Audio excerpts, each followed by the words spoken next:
na bino surtout bozwi libaku ya kolanda biso na mokola lelo bandeko batali topesi bino mbote pe toyambi bino vraiment na esengo koyeba que bozali déjà présent pour un rendez-vous na bino ya tous les mardis en tout cas eza esengo po bopesaka biso confiance esengo po bondima biso esengo po esalaka bino bien koyeba que tolobelaka o etali population tolobelaka oyo eza ba inquiétude na biso ya mikolo nyonso. C'est vrai que koloba lelo na Congo to koloba ka actualité zanga te bien que to betaka pe actualité mais koloba lisusu oyo biso tolelaka tango nyonso matin midi soir donc ngolo bako il faut toya pour toyebi que chacun de nous azana posa ya ko se retrouver mboka oyo Congo eza mboka na biso mboka bakoko batika donc elingolo bate que moto moko kaka il faut bénéficier na ngote to groupe moko ya batote lingo koloba ke mwana mboka nyonso tu oyo azali congolais ezala na mboka na biso ezala libanda il faut zwa kimia zwa esengo à se retrouver aloba ke mboka na ye abetela ngo tolo. Merci encore une fois nandenge boza kopesa biso confiance eza bongo émission na bino liberté d'expression. Je suis Yasmine Goloba esengo eza ya kozala wana pe ya kopartager ba moment oyo ensemble na bino bande konyo surtout bozota la biso sikana surtout ezwa mi bino koyeba que avant ko banda to lingi vraiment bokota na YouTube bo s'abonner na chaîne na biso YouTube Ngoloba TV pour na ko rater eloko moko te pour na ko rater ba émission nyonso tout e o tolobelaka mboka Congo o tolobelaka bana ya mboka Congo. Merci encore une fois de plus de nous faire confiance. Bande qu'on appelle Simbote na Rex Trésor o yaza présent na biso lelo lisusu poto beta masolo o etali mboka Congo alobakango ya kolobeza ebele toyebiki ya kolobeza ebele Rex Trésor toyambio mbote na yo maman Yasmine Goloba mbote na bande konyo so bazolanda biso de partout à travers la RDC et surtout ici à Kinshasa dans 24 communes bozé belé bozo dans la biso en tout cas mbote na bino na banzi ete to kolekisa ndenge to lobara toujours moment moro malamo biso na ba téléspectateurs bazolanda biso masolo ekolo beta magana bana mboka to ba iso za mwana mboka Congo te ko beta masolo ngo bien te soko vandaka na Congo te okoyeba pasité okobeta lisolo ya Congo mais okokoka ko kolata pasi oyo congolais amonaka te to esengo oyo congolais amonaka te soki nano dinda na mbula te okoyeba te kobeta masolo yango okolobaka ke na quartier tel bazindaka na mvula mais soki penza esi yo moko ekoma na kati ya lopangu na yo koloba wana eza likambo kosala nango bajete il faut bana mboka batelema il faut to curé il faut bourgmestre aza wapi koto bakondi balobi nini eza nini okobeta yango malamu po yo moko esi oza deja na kati wana napesi mbote na Luison tata mapasa napesi mbote na Papi Shongo Papi Shongo mbote na yo napesi mbote na Sam Tiani et napesi mbote na DG na biso monsieur Peter Tiani Malembe. Voilà, eza bongo nde to banda émission na biso liberté d'expression mais avant ko na ko beta o etali masolo to ko partager na bino na mkola lelo to lingi vraiment to pesa mbote na partenaire na biso yene mutasara kaboza biso na régularité groupe Timiel construction RDC. C'est vrai que to beta kalisolo il y a groupe Timiel en général pour moi na mboka atanga pe a évolué kama kasi na domaine de construction na mboka Canada to ba Québec Montréal ba ebi penza donc 13 ans na kati ya monde de construction o mondele soki amoni alobi mais non musala eza kitoko makasi na sala vidéo na loba na batuke baya awa po awa nde musala kitoko na groupe Timiel c'est l'assurance c'est la sécurité c'est la garantie c'est la compétence na yebisa rabino bobo ya rondi Rex Trésor est-ce que oyebike immeuble moko boye na Kabamba ekoi oui tous en information ana po batonga ki yango mabe déjà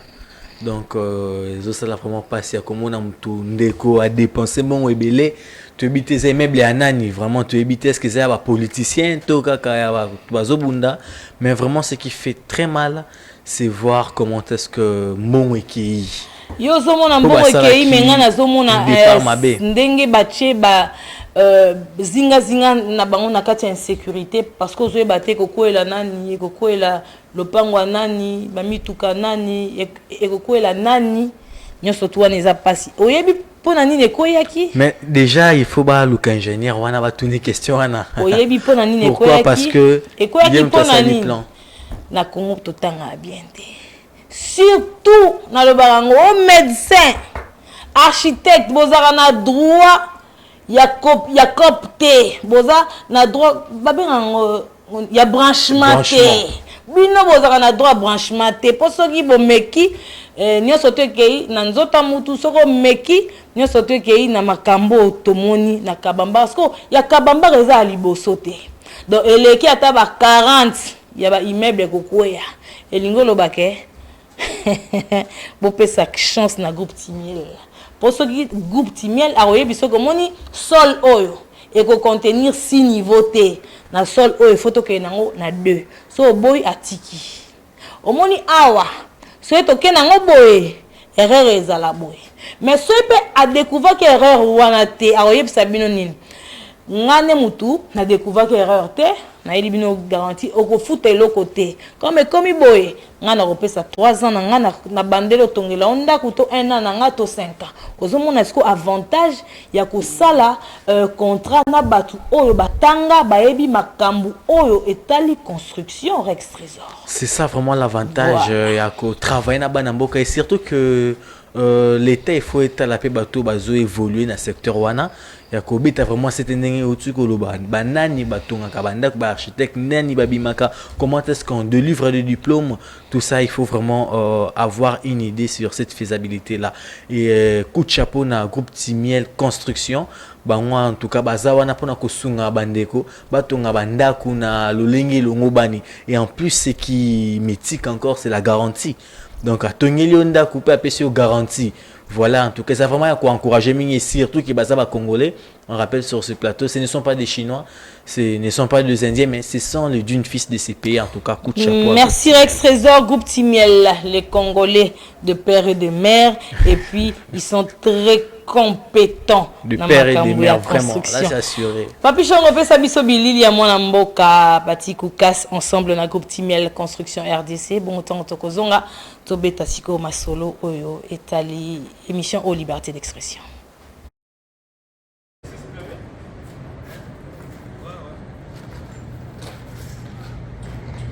Et demain, on commence de l'autre côté.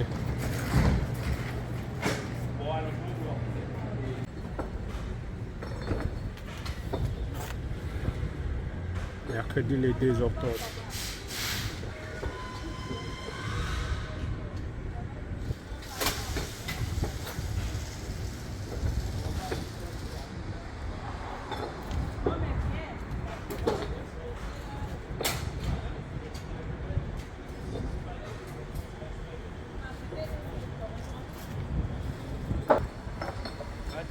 Avec Spider-Man dans son équipe. Allez, vas-y.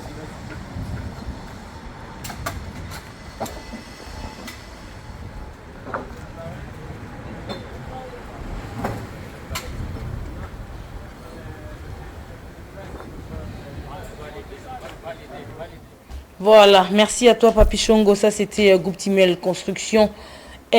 Fait groupe Timiel Construction bon mon ndenge misala et sala makalanga au Canada toza wana na rénovation na maçonnerie nyo surtout en tout cas moi na mboka to pesio li sous merci pour na volonté pe pour na mayele oyo zanango parce que lobi ozui penze pas mondele ozui suffisamment intelligence wana expertise compétence olobi pe oya kokomisa mboka na yo kitoko kaka boye ndenge biso to enviera Canada yango tolobi to pesio penza merci mingi pe ba chance ebele ba oyo déjà bazana biso merci ba onanu bazana biso te botala musala ndenge eza kokenda boya toza wana pona koyamba bino le numéro est affiché donc boki kokota en contact na biso Rex Yakobeta ezali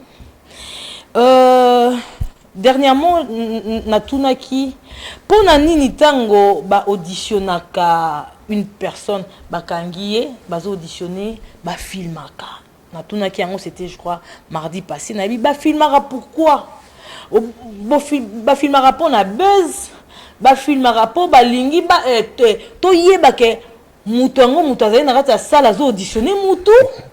Or boyebi te ke eza ba anti-valeur. Mais lelo na sepeli po babengi yango ba acte ya barbarie et pas ya mwana mboka Constant Mutamba oyo ye penza azawana pona kozongisa batu na nzela. Eza ba acte moko toyebi te esalamaka pona nini. Eza makambo ya kodénoncer. Tolobaki tokoma kodénoncer ba anti-valeur. Oyo tomoni ya malamu te tobeti yango. Oh, exemple na ngai histoire na nga moko boye na moni ezokende te na beti yango pona makambo wana esila et puis pona mwana mboka afongama misu ayeba ke baoki kobanda kosakana na nga pamba boye te. Yango tolobai tokoma otelemela makambo tokobanda koyaka ta na article moko ya constitution pona biso moko toyeba na bana mboka pe bayeba esika nini bazali nini ezali bongo ko protéger bango. Le chef de l'État Félix Antoine Tshisekedi Tshilombo na 19e sommet à francophonie. En tout cas, et ça y est que bana mboka bakanga baminokote bayeba mokonzi mboka kenda ki penza mokonzi mboka photo mokonzi mboka akikolobani mais to retenir que mokonzi mboka et si kana surtout akenda kolobela oyo etali ba question sécuritaire dans l'est de la RDC poza eloko moko biso awa tozolia tozako tambola ngala peta kibino expérience na ngai na masasi bete sika na télé ba beteli yango ngate mais du fait que bete sika na télémaki na kokyo tambola te makolezo lenga sikoyo ba oyo ba vivaka yango ba lalaka nango bandeko na biso ba yebite soki lobe ko sukela yo ba komo otala ngo lokola match à foot donc ndetsa otala ngo pena musika boazo ebate esika nini kokwea elelo to kokwea lobi to pe kokwea te yango mokonzi mboka azawana toujours na koluka oyo etali ba solution pour la question sécuritaire dans l'est de la RDC. Grève des enseignants. Tolobaki yango ministre lobi na batukeyo mwana bana bazonga kelasi ba kofuta a quantité papa est-ce que oyebi ke ba kofuta quantité on eza problème yango tozomona grève après grève na Kisangani to mona ko elekaki na Matadi to monu eleki na tali vidéo na lobi me bana oyo baza en uniforme basimbi mabanga te basimbi ata ba crayon na mona kite bazaki kaka bazo manifester po baza na posa kotanga bongo boni agent yo oye na mundu papa est-ce que bozo yeba ke ezwaka pe mutu eko beta yo kanisa ngako beta na se ou bien na mupanzi mais zupe batu bana oyo baza donc asimbi ata libanga te comment boki ko simbela bango mandoki wana ezoleka na mboka na biso Congo Rex na sepeli pona nini na banda kolala te na zanga kimia na baye que Ryan peut être mon fils akufa kaka boye na école na baki école Sévigné baza na possibilité au catholique mboyo bazwa ka identité ya aliwana na kati ya ba dossier na ye ezali pourquoi école eza comme ça la montée na baye soli bon c'est que bozo protéger ali pourquoi bozo protéger un meurtrier na okaki pasi mwana Ryan bakunda ki na lobi mwana oyo molimo ne ko pema na kimia te tala mama tala famille j'avais très mal mais tango na yoki comment que école est enfin et négocier ko la ki sa fait vraie identité ya aliwana aza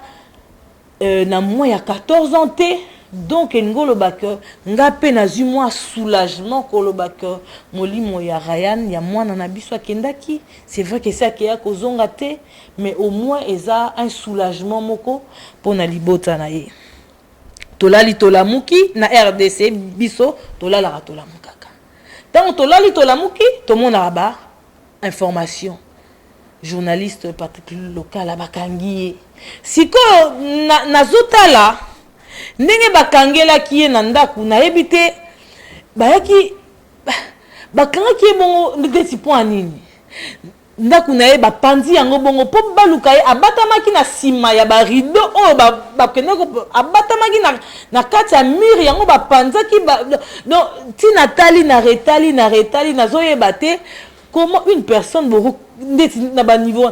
C'est vrai que ekomaka rex que soki bayokanga yo oko-résister eza normal atanga na ko-résister ata yo oko-résister olukoyeba qu'est-ce qui se passe mais comment na ndenge boko basali bongo na miso ya bana oh tolobaki information wana tosepelaki nango makasi ke oyo akokanga journaliste arbitrairement bakokanga donc eleki ata 4 jours te rex bakangi ye lolenge boye elingo lobani ke ministre na biso ti alobaki ya donc bozo bafouer autorité na ye po ya pekisaki makambo lolengo yo mais tango basali yango elingo lobanini ke yaza na ye pamba alobaki na ye pamba ekoleka bongo ekoleka esu bongo te justice na mboka oyo eza donc justice eza makambo ekokenda bien sikoyo boye makambo ekofilme yango yo yo oza na kati ya mutuka ozi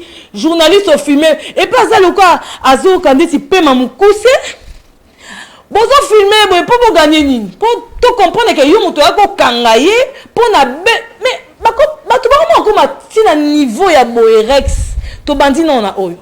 Bon, et ça vraiment bah image de ça la biso pas si c'est surtout que c'est notre confrère Aza journaliste et j'ai aimé ce qu'il avait dit et bah bande ko met la vidéo na bomi mutute.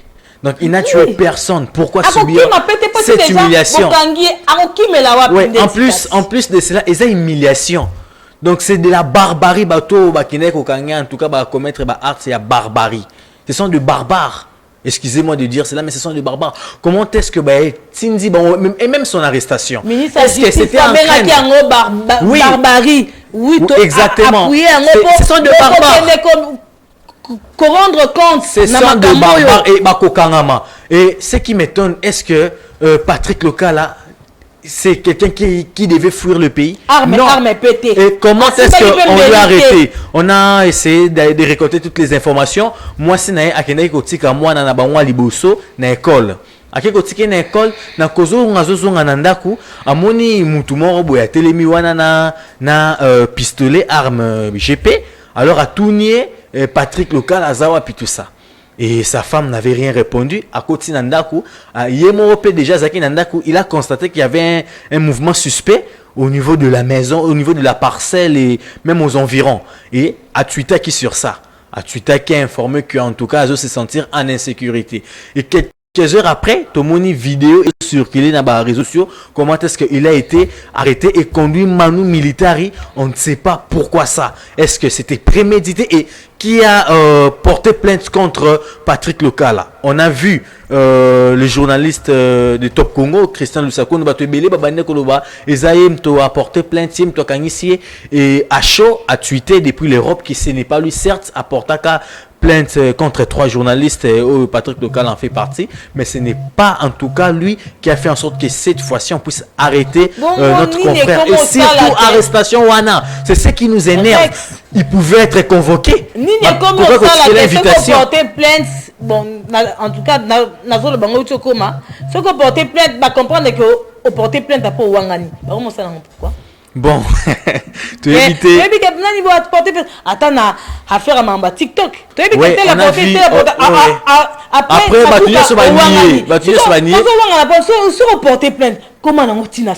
vraiment. Donc, en cas d'espèce, il faut vraiment ordre ministre à PC et à la exécuter le plus tôt possible. Pour Nanine au Kangi Moutou, on a vu aussi avec les TikTokers que vous venez de dire, Maria Tumba, Kangi, Bazo filmer, donc tout ça pour na ternir image na. Atana Denise ouais, tout ça. Amoutouazali wana, Bazo auditionner, vous filmer, mais pour quelle fin? Pour seulement humilier la personne. Ils oublient la loi sur le numérique ou quoi, ces gens-là. Et ben, on est basé à qui non, mais éviter que ce filmer Moutou sans consentement n'est pas que publier en bon, ils peuvent subir aussi la rigueur de la loi. Donc, pour moi, en tout cas, c'est injonction venant du ministre. Coup de chapeau à vous, monsieur le ministre. Depuis Lubumbashi où vous êtes, en tout cas, il faut les exécuter. Ils allaient exécuter. Pe ba mona, na batongo pe ba tinara ba mandat d'arrêt. Comment est-ce que au quotidien mandat d'arrêt Karaboui, hein, on pouvait même les convoquer et ils pouvaient venir se présenter en homme libre. 2-3 fois, il allait répondre au présent en le connaissant en tout cas. Monsieur Patrick Local tout vraiment il y a trouble et belleté. C'est quelqu'un même en dehors de la presse, il sait comment rester avec tout le monde. Bon, voilà, on va pas entrer dans le vif du sujet, du dossier plutôt, mais ce qui nous fait très mal, c'est la manière dont il a été arrêté. Bon, je pensais même que c'était un enlèvement et après bon, tout le monde qui va kangaki. Vraiment, ça fait très mal. Tout ce qui PC liberté conditionnelle ou provisoire. Question pour Nayazon à calmer famille. Et, il ira régulièrement se présenter à la justice. Rex Trésor. Voilà. Toujours poursuivre Tobetaki Ango 19e sommet à francophonie. Moi Namboka Tata Mokondi wa école Félix Antoine Tshisekedi Chilombo a se présenté qui parce que y a raté occasion Théo ya koloba likambo o etali question sécuritaire Namboka Congo parce que ezelo komoko o ezang sakaye kimia ndenge chaque congolais azanga kimia tout le monde qui est lisusu wana. Est-ce que tu as peut-être un commentaire à faire par rapport à Onyo Sotsu et les Kaki? Voilà, encore une fois, coup de chapeau dans mon Kondi Mboka à la Kisaki population, soit Congolais en général, qui lavent en tout cas partout où ils passent. Il veut défendre d'abord l'intérêt du Congolais et l'intérêt de la République. Tout le monde a qui bongo le président français. À discours naïe, en tout cas, il n'a pas évoqué la question sécuritaire. Il n'a pas condamné les Rwandais, il n'avait pas condamné Paul Kagame. Et voilà pourquoi le président de la République, Assili Saki Somé Wanate, comme ça, il avait regagné le pays parce que pour lui, c'était pas normal. Nous sommes agressés. Emmanuel Macron sait très bien que c'est Paul Kagame qui chapeaute les M23, mais voilà, il ne veut pas entrer à ça. Et à Aki un moment, donc après, lorsque le président était au pays, il y a des journalistes qui lui ont posé la question à Lobby qui non, voilà, à Solo Kina, président, 1h30 minutes avant jour où Azongaki. Mais en tout cas, c'était un acte vraiment de bravoure que le président de la République a encore démontré sur la scène internationale pour la Kisaki. Non, en tout cas, Kagame Azamutumo Fobakangae. Et voilà, assommer les Kanaki très bien. Et la voix encore de la RDC s'est fait entendre partout comme ça s'est fait entendre même au niveau des Nations Unies. On dirait. Oui, c'est qui aussi énerve. Donc c'est comme si Batouana Nyoso, dirigeant la francophonie, y compris la France, ça vraiment en complicité na Rwanda. Si vous voyez même le secrétaire général de l'OIF, Louise Mouchiki Kwabo, Azabongo rwandaise. Et aujourd'hui, la RDC occupe quel poste clé au niveau de l'OIF? Vous comprenez? Il faut savoir que RDC est le plus grand pays francophone du monde. Vous comprenez? Plus grand pays. Donc, biso tous abongo a bien positionné. So biso to longwe na francophonie, c'est la catastrophe et on risque même avec le temps d'oublier la langue française et ça sera pas bien pour l'organisation. Mais nous savons qu'un jour Marambo est Koleka parce que pour la Makambo et les cas, je pense que il faut saisir les taureaux par ses cornes tout le barango toujours. On ne doit pas avoir peur de notre ennemi. Il faut tout frapper. Non. Et puis c'est quel ennemi quand même? Non, il nous fait souffrir. Moi je pense qu'il faut tout ça dans la diplomatique, tout ça. On doit mettre des côtés. On doit attaquer les rebelles du M23 Rwanda et faire ce qu'aujourd'hui fait le premier ministre israélien Benjamin Netanyahu, azo frapper Batunyo sur bazo agresser pays naï, bien que bazo condamné, mais lui il a un objectif à poursuivre. Donc c'est ce que la RDC aussi doit faire. Tout ça quand on a été bon tout sur la carte. Non, il faut frapper tout kenenango tina Rwanda, tout démanteler bango. C'est toi peuple moko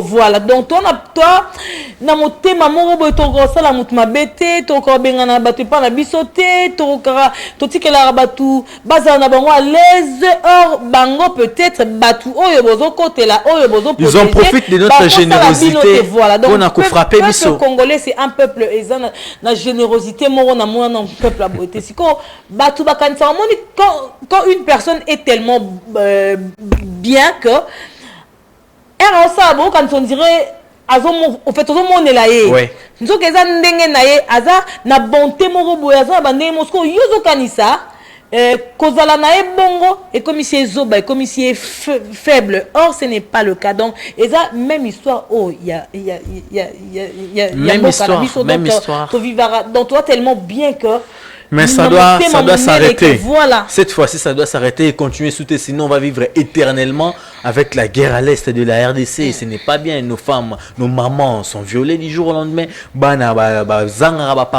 Ça fait très mal. Alors nous devons vraiment frapper les Rwandais au territoire rwandais.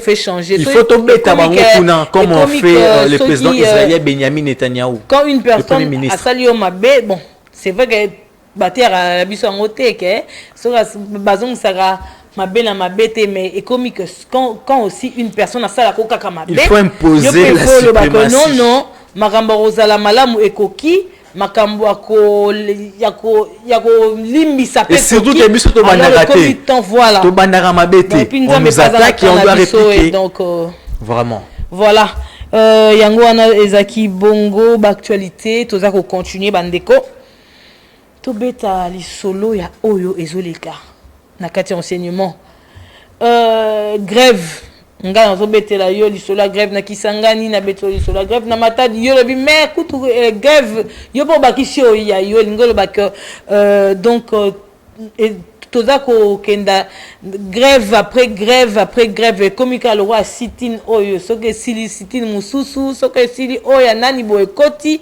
sikoyo bana bakotanga ndenge nini makambo yango tozoloba yango oyo bana bazotanga ndenge nini bazotanga malamu boye bauta grève après ekomi na tomo il faut basa l'examen baza obligé au ça l'examen bakopesa bango bacours mo il fallait bapesa bango peut-être na espace il y a un mois bapesa bango na espace il y a 10 jours na 10 jours et ngolo bake baza kopesa bango mbangu surtout na likamba gratuité baba bazonga bongo donc ndeka ekoti zonga bongo parce que moi na yo ça l'examen a ko défendre nini po a so défendre eloko o ya tangi malamu te tanga ye a fait aza obligé après nepe sili moi n'a pas tangi ka bien te pona nini parce que tozo mona plus ba intérêt pe na ya ba enseignant pe ba mona plus ka intérêt na bango ba seigneur musuzu ka il faut batika tomoro boye ba refuta après be tomoro boye boye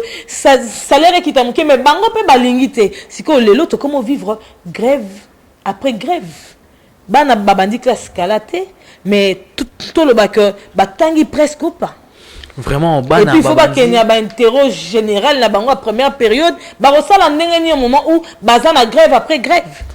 C'est vraiment une situation catastrophique qui s'observe depuis la rentrée académique lancée par Madame la ministre d'État, ministre de l'Éducation nationale, Raissa Malou. Donc, Tissikoyo, enseignement donc, Bana Bazo Bima, qu'est-ce qui fait ça? Moi, je me demande, surtout la manifestation. On a vu les images qui nous est parvenues depuis Matadi. Donc, élèves, babimi pour nous revendiquer, reprise des activités. Reprise des activités dans la classe. Et comment est-ce que policiers peut bêter Massassi? C'est traumatiser les enfants. C'est traumatiser. Comment est-ce que vous êtes en train de voir? Armé. Bon, juste pour classer zone, mon moni policier a bêti Massassi et ça pouvait aussi prendre un élève et vous voyez donc c'est quoi ça? Qu'est-ce qu'on veut montrer? Oh na mboka ya gouverneur Jacques Grace Bilolo. Ça fait froid dans le dos ce genre d'image vraiment. Ça fait très froid dans le son moni ba élève bazawana atammo kota simbi libanga atammo kota simbi nzete o azo qui n'est pas na kubamba policier vous ne voyez pas ça mais comment est-ce que ba policier ba ko bon ko tirer vraiment ça fait très mal vraiment ce sont les images qui choquent vraiment les kaki na Matadi na bande lisusu na mboka gouverneur Grâce Bilolo tomoni oeleki koloba tozobeta ngo boye parce que le pire est comité yango oaza na tennis civil wana zobeta aza nani yo policier asimbi ba toyeba nani ya aza nani bureau D peut-être bureau D ba bureau D ba komisa ba mi komisa bango moko comme aza ndeko ne mo azaka policier ba kota bongo aoyele cop elle cop mo lelo allié moi 5000 allié comme mon le pas comme ça remis bureau de bakota bongo manque de professionnalisme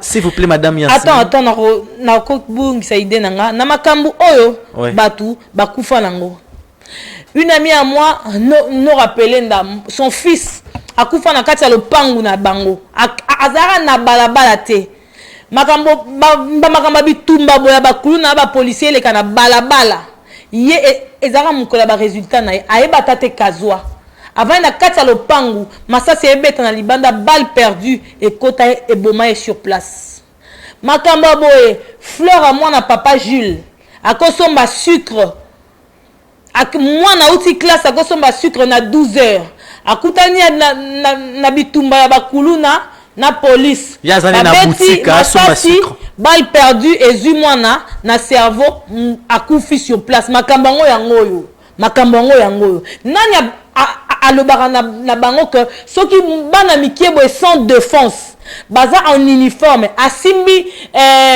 nani machette te asimbi libanga te baza na eloko moko te non armé arme blanche ezate soki eraté que parce que ko raté pe et juste quand moi na moko beaucoup plus explication nini donc perte après moi na keka lisu boye akene ka boye po la police ne mutu fait comme bomaka bato alors moi je pense parce que je ne vois pas moi na bana oyo basali nini bato à service on revendiquer ça normal oui c'est normal donc écoute ko accompagner bango normalement ba ko accompagner bango bato sécuriser que bakende déborder sécuriser bango baketi sika il fallait bakoma balobi oh il fallait baloba après basani bazongi non ça peut bana bien que baza protéger quelque part mais là baké bango moko bo protéger bango te mais bo exposer bango lisusu en danger na beti sola Brian na beti sola mais mususu bakawa neza ebele que moi na mususu ndoleka akufi que moi na mususu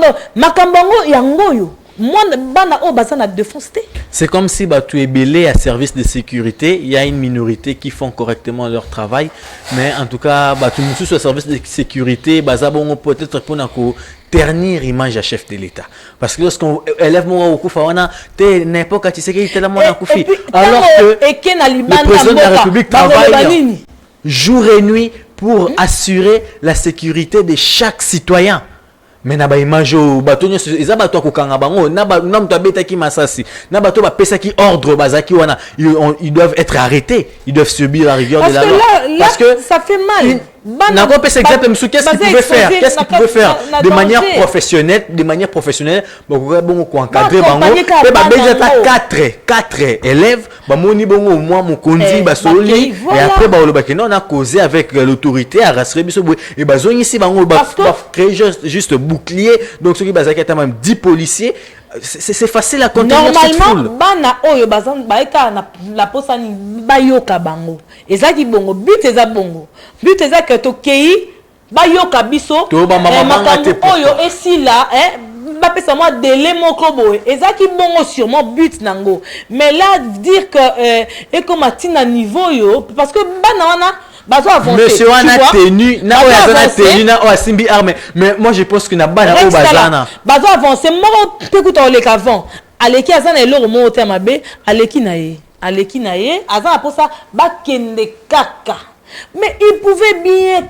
orienter bango c'est tout ngana na pourquoi ba respectaka makambu o balobaka na bango ti ba repère exemple et le moment boy bango ba okeka au-delà ba linka ko abuser le roi boy il y avait rien de mal baza bon peut belete bon sécuriser ce ne sont pas aussi des politiques. C'est ça. Et puis, bazo revendiquer ni. Balobi te que gouverneur a kende. Ba fini député morowana te.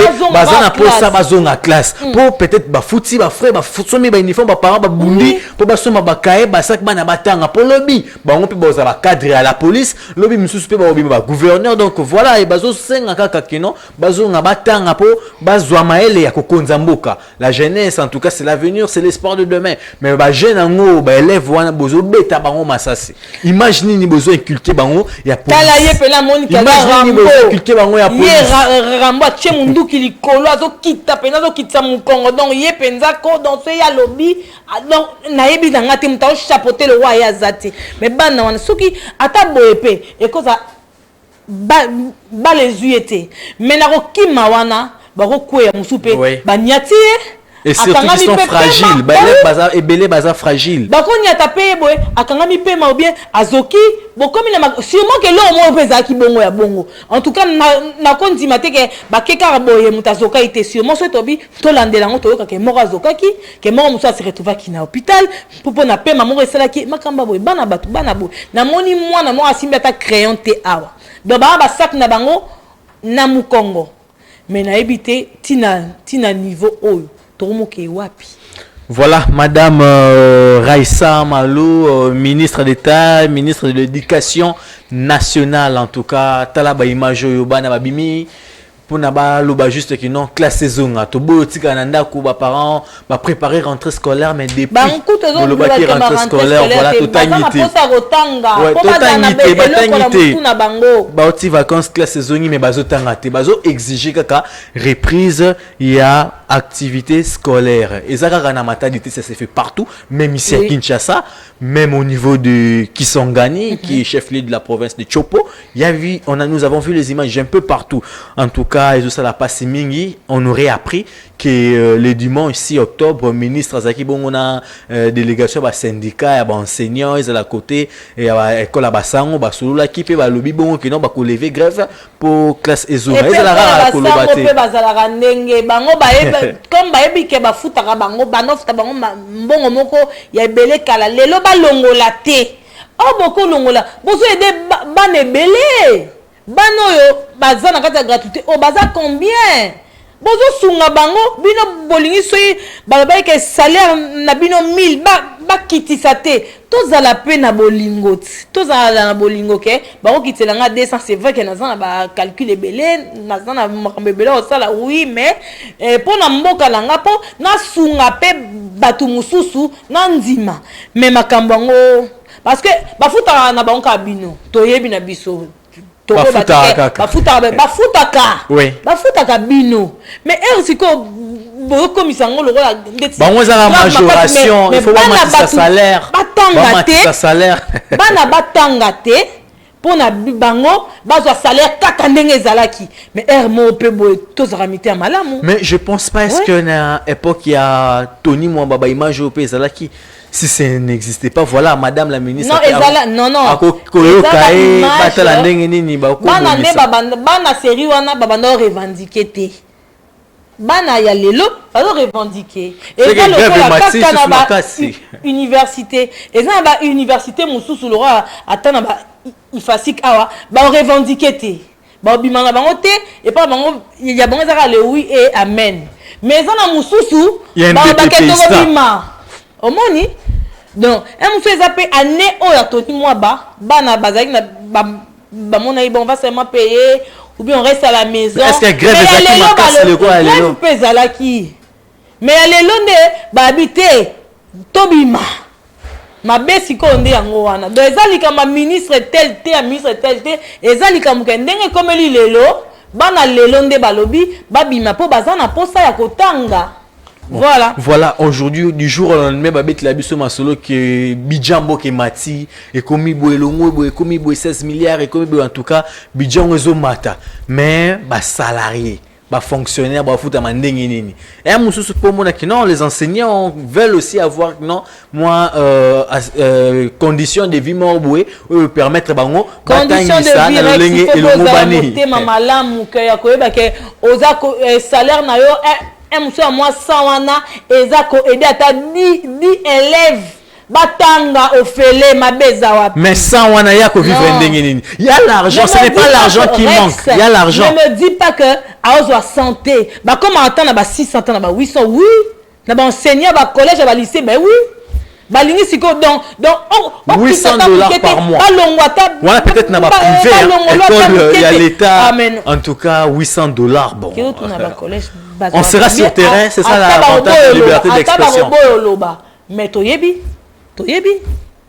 Même si on va privé kutu, ba oko mata ba 500, na privé ba oko ma 500, mais basala musala bien batangisaka na privé en tout cas na ebité révérend Kim Lelo sur salaire il y a enseignant na révérend Kim peut-être rebellité mais il y a sango bani bazaka mbongo o bazwaka tu dis que basango peut formation za likolo donc même à l'époque so tangi na kola basango même to tangi na privé to tangi na kola basango mais ça peut être gratuité mais tu es fragilisé biloko wana l'élève qui revient de lycée Kabomba collège Boboto Rex ezali kama etangeli ya mwana puis likama maela mwana suivez ça ma partie école oui moko boye asilisi na privé mususu auti na lycée akena université encore aza na moins ya 60% asali peut-être sa zuité ma auti na lycée am so attendre na banda kuna kala mais oya privé ayepe a frappé mais wana ezali kama mutu ya mwana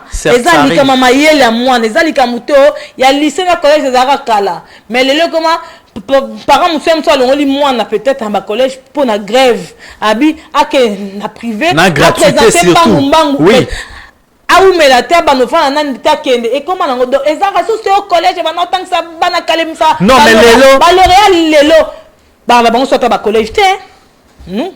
Aujourd'hui, pour aller à l'école catholique et belé et perdre pédale. Et perdre pédale, bon, tout le monde est école privée, c'est parce que de ce côté-là, avec la gratuité, ça a fragilisé. Voilà, nous demandons encore à Madame la ministre. Je ne pense pas. Raissa. Moi, na nino surtout na conscience na ya na mayele na ye. Ezate que école. Le influencera sur le roté. Ezali kamba détermination. Na betolo une personne, au fait un enfant a outil na privé à kena université azo kende mais mususu a kota na école basango banda na maternelle aza universitaire ko se retrouver te ezali kambu ya conscience ezali kama mayele suivi accompagnement au niveau de la famille donc que madame la ministre puisse décompter la situation. Je crois que on va évoluer mais avant cela to zonga ngamba bilili papi shongo pesa biso fleur de yatsa to yebi sarabino toza musika te na bino toza penza pembeni na bino to boybo kende boybo zongi boete toza pembeni na bino et puis toza na prix moko ya mukie prix ya lipa prix wana ezo sala que bana mboka baza na confusion c'est que kaka c'est que na yebisaka bino ya kolobeze belete bokene na croisement des avenues Oya Maniema dans la commune de Kitambo donc croisement avenue Oya Maniema na coin so komi comme ka maman oui, aizawa pio donc ce comme moni obungi on comprend que zawana donc obungi ozoyi bato zoneti otambola na chemin de paradis boye ndeti otambola ce que ozoyi bato ozoko se retrouver te kitoko eleki ezongala ezopesa image mo design mo boye obimbala moko na zawana ce que otango coach ozomona esale les fleurs omoni ndenge ba conserver ba fleurs omoni équipe ndenge eza tu te dis directement que mais non oyo moi si oyo a osala ngo nanko ba fleur ngo alokotaka ngo toni te alingaka nde mboka na ye ya tina dit tuzolele alingaka mboka tellement alobite na pesa bana mboka elengi gu wana gu moni fleur bako tikelo ozali na kanda mobwe niveau ekitisi yo motema olobi non donc on se sentir considéré, aimé, ou le bin dans le monde, ni nos autres tambola, le cola dans le monde, ah mais non, Fleur de Hâte, merci encore une fois de plus. Allons du côté de Papi Shongo, Tozo Abililia, Fleur de Hâte.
toutes les occasions, baby anniversaire, non anniversaire, na ba matanga, na ba collation de grade académique, na ba fête des amoureux. Donc on a surtout un bon dimanche au cours ça moi c'est un cadeau, au fait au groupe ça est fleurs. Donc on surtout on a au moins les amaramo otoye bakate.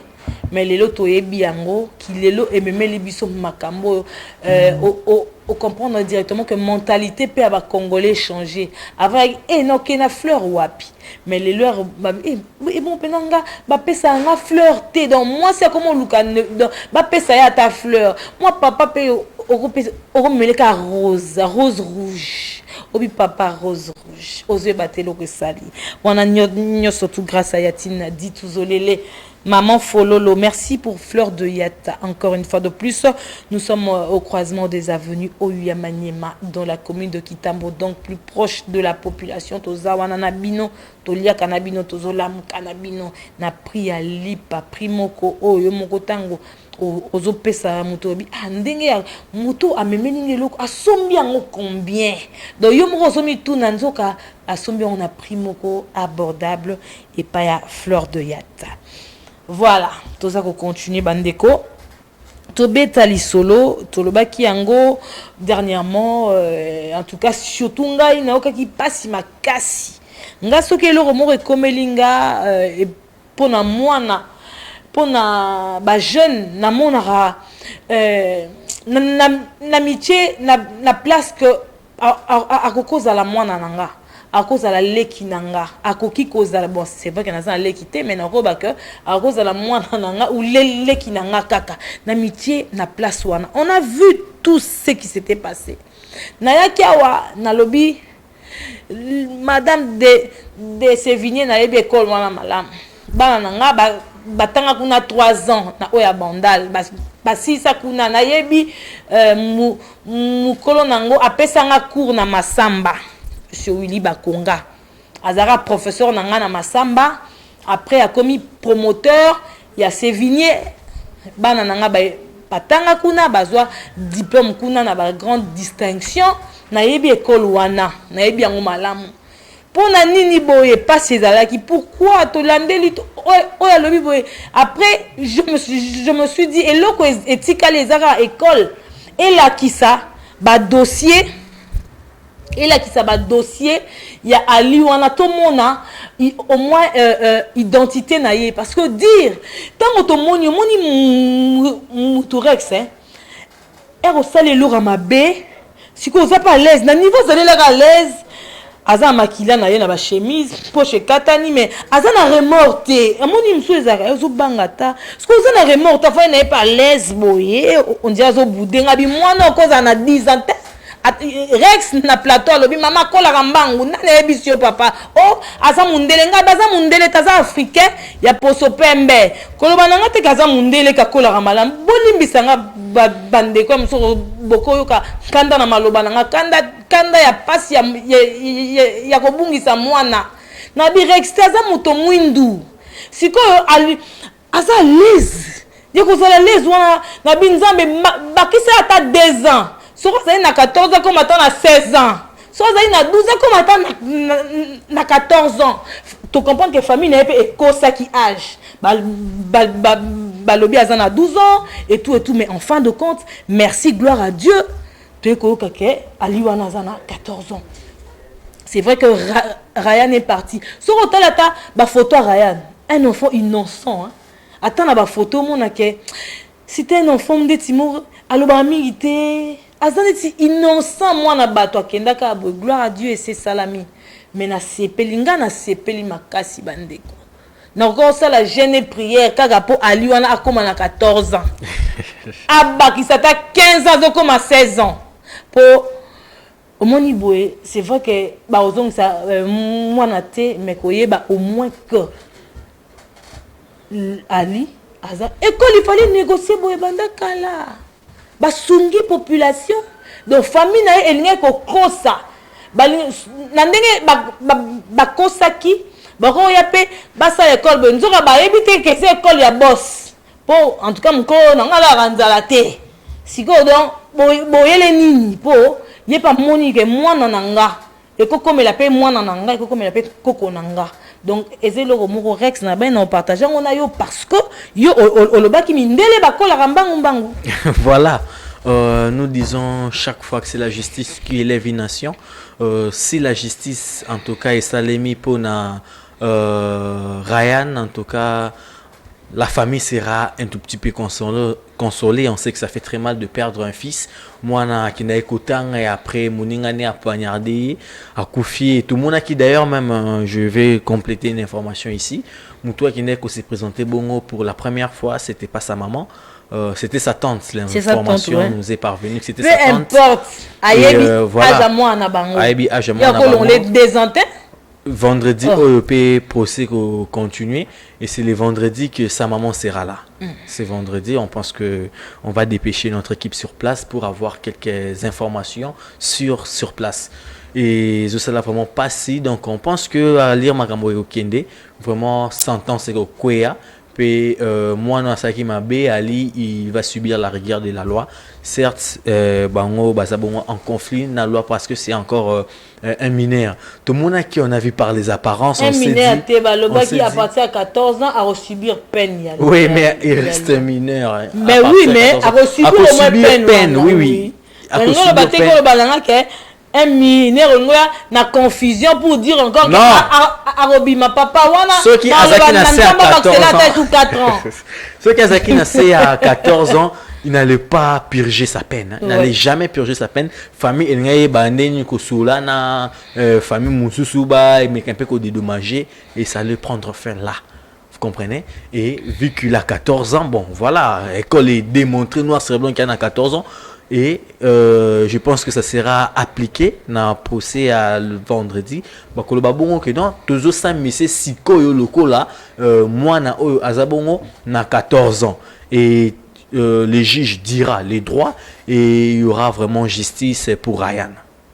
Tu sais na loba kiango na lancé appel kutwa wanalabi en tout cas na loba ki na ba candidat na biso na ba ministre na ba magistrat botike loko eleka bongo te. C'est vrai que Sorazaki penza na ajo yo bande ko inventé wana tongo bon il basé sur eloko ko sala te mais to implora kiawa na ko lela to comme on a vraiment que eza bongo te.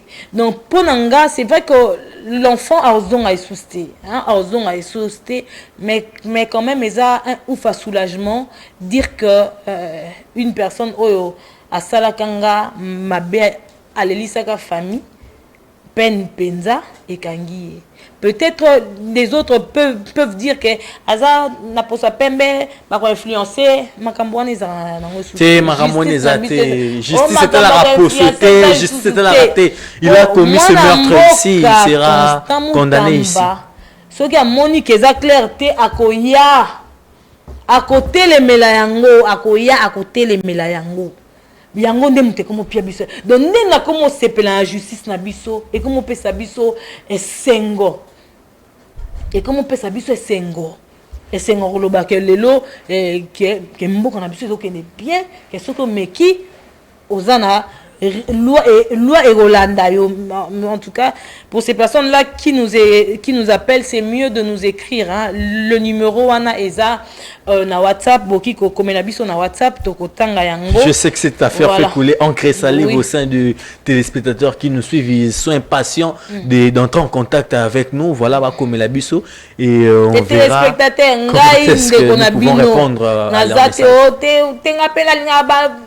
Bamindele tete tenga naza na lingara makambo kende na bosolo donc ngolo bake mwana wana akosa age monani ya solo bakanga e pene kanga e wana ndenga pe na zwi kimia c'est pesala ki le contraire nora bake musni wana te oyo boy mwana wana ka ko mona e vandeline na kata salle de classe na chemise e katana boy aza les moko ngabi mwana di papa moko ayaki rex ayaki na papa moko avocat le bien à 10 ans ah papa mwana ngata kola rambangu comment on a 10 ans ko kola bongo et puis na niveau avant de li bongo nakata mutu na ye nakata raisonnement na ye 10 ans té.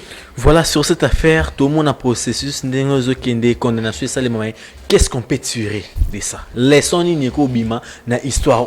Voilà. En tout cas, responsabilité, d'une part, je dirais que c'est partagé, parce qu'on a vu comment est-ce que Ali a poignardé qui Ryan, a monté un camarade na bangom sousou, et Herba qui est hôpital, c'est dans les informations qu'on avait. Voilà, parents, baboua qui bazoni ça Ryan Makila. Et ouais, les informations, il y a directrice. Et là, on peut Bazouin c'est Makila et vu que Bango Baza va témoin de Jéhovah. Directrice à cause ça qui règle. Famille Zamou toi témoin de Jéhovah, Babi Keto qui est né ce qui va puis après l'enfant a succombé à sa blessure. Pour Nanini. Tant il y a Ryan, il y a que la vérité, na kata le pango, na kata matanga. Donc directrice à cause ça qui na directrice à cause ça qui. À cause ça qui ati ko cause pour tant le bagage maman bango pour quelle fin pour relaver image d'école maman eraillé oui. Et ça coûte déjà moi na sur le point ya rokende donc c'est déjà ça kendaki donc les parents doivent vraiment veiller à l'éducation des enfants. Moi na ya pose zone so boyo ko ça ba parents il faut battre la bongo hein ba veiller éducation ba na bango ba parents belé ba comment so muninga beti pe bétail donc pour nous travailler moi on a déjà agressivité c'est ce qu'il faut bannir au sein de notre société c'est que non là sera moi agressivité et zabongo malamoté Ryan c'est un petit peut-être qui ne connaissait rien mais ba la agressivité peut-être nanda ko il a pratiqué ça à l'école. Ali, bien sûr, il a pratiqué ça à l'école et avec mon dégâts. Vous comprenez? Dégâts à se rendre compte que non, en tout cas, voilà. J'ai commis un meurtre. Il est conscient de ce qu'il a commis. Camarade, on a ma bêtise kaka. Oui. Ah oui. Donc les parents peuvent contrôler la cabane, batter à cabane, attends mon toi salut ma bé mona madame Fundae, mon directeur au soit vient informe à la maison le lendemain, nous irons à l'école, on peut traiter ça la mienne. Non mais c'est ça, il faut sensibiliser les élèves, c'est ça. Maintenant voilà, ils ont tout tâche au école il faut remplir, que sensibiliser les élèves. Bah là ça élèves qui non, ils attaquent ceux qui et là au moins les qui ah ouais mine les alibanda à la récréation soit na récréation soit à la sortie même chef de classe bah bête à la sortie tout ça donc il faut essayer d'apprendre à les enfants l'amour et d'apprendre aux enfants comment est-ce qu'il faut se comporter dans des endroits publics ceux qui bazana ba ninga na bango ba bête raté pour moi déjà moi na zamuke 3 ans peut-être 2 ans à kesa kana ba ninga na e à kesa kana ba ninga ne ba bête zo les ba pas bête sous nanda côté il faut bête à non mais moi na ce que bise abeta bongo peut-être ba ko sakana moi mbele zawana moi na vu que maman ebise qui va bêtir na zone ça zumbeli a chubi habité conséquences ni et qui retomber après donc les parents en tout cas il faut voir comment est-ce que vous devez éduquer les enfants comment prêcher la paix aux enfants c'est vraiment très important je pense que ceux qui n'a famille à aller ça qui bon peut-être à faire autour vivre là ça n'allait pas exister donc vraiment les parents doivent jouer un grand rôle car l'éducation avant tout l'éducation commence à la maison. Ouais, c'est vrai que Eza vraiment le moro toko betango lelo tolobi nandengo et comme il est l'eau mais quand même il faut que chaque parent peut ailler bah par responsabilité ailler bah ko éduquer bana c'est très très important. La makambo est comme il boit tout le bagage sous-souté agressivité ce qui moninga beti au sala boité chacun a ba lelo kolobana bana que ce qui il y a une personne à tout le monde attend na ba université attend na ba quartier dénoncer il y a bisa parents baroloba ba ça aussi là parce que la vie est tellement chère que et puis ça la moko donc Makambo, il faut essayer la règle. C'est vrai que nous sommes arrivés à la fin de cette émission. Quel est ton dernier mot par rapport à l'émission Elle est là. On a balayé vraiment les grandes lignes de l'actualité d'aujourd'hui et encore grand merci à nos fidèles téléspectateurs on balanda abiso partout ils na YouTube azawana baloba kinini na ratak émission est-ce que botian écoute déjà voilà tout ça pas dérangement vraiment mingi merci na binonyo so mbote na Charlotte Bonjeka Pakama Lisala motepe na Damas Lisala les grands baoba de la famille Lisala mes salutations à vous bango balanda abiso à partir ya maman Mobutu chaque fois bazawana baza vraiment on a présent bazolanda est-ce que balobi nyonso nyonso et ils sont suffisamment informés à travers liberté d'expression et nous serons toujours là pour vous informer à chaque fois que l'actualité oblige. Voilà, tolinga mboka Congo yango toyaka wana pona koloba. Tolinga mboka Congo yango toyaka wana pona koloba na bana mboka nini esengeli basala kolakisa bana mboka ba droit pe ba devoir kolakisa bana mboka ba loi o eza ko protéger bango kolongola bana mboka na kati ya ignorance eza très important. Merci na Papi Chongo, merci na Sam Tiani, merci na Luison Tata Mapasa, merci beaucoup na Peter Tiani Malembe déjà chaîne O. Merci na bino bandeko batali po bozaki wana présent pendant Olanda Biso na émission na bino liberté d'expression. Merci. Bon s'abonner na Ngoloba TV chaîne na bino à YouTube pour rater le côté. Merci également na Coupe Timiel la construction RDC le numéro 1 en matière de la construction. Chez nous les clients est toujours satisfaits du travail bien fait. Moussale Salama Kitoko Makasi. Chez nous c'est l'assurance, la garantie, la compétence et la sécurité. Bossala biso confiance pour Ngambukuna ezana ba risque et belé. Merci également à Fleur de Yata. Nous sommes au croisement des avenues Oyamaniema dans la commune de Kitambo. Bonheur purement fleuri, Tozawana. Pour toutes les occasions, saisissez en tout cas cette opportunité. Et Salabino bien Makasi. Merci à Rex Trésor Lissala. Merci. Merci à l'intelligence, la sagesse, l'exemple à suivre, l'intégrité même. Mon colonel, beaucoup de respect. Tokutani Lobin à 16h pour la rediffusion émission Oyo, mais pour jeudi, na 14h30 pour un nouveau numéro. D'ici là, Nzamba Pesa Kimia. Namabota Nzambe abatela Congo, Nzamba sala biso bolamu. Tokende liboso po tolinga Congo. À très bientôt.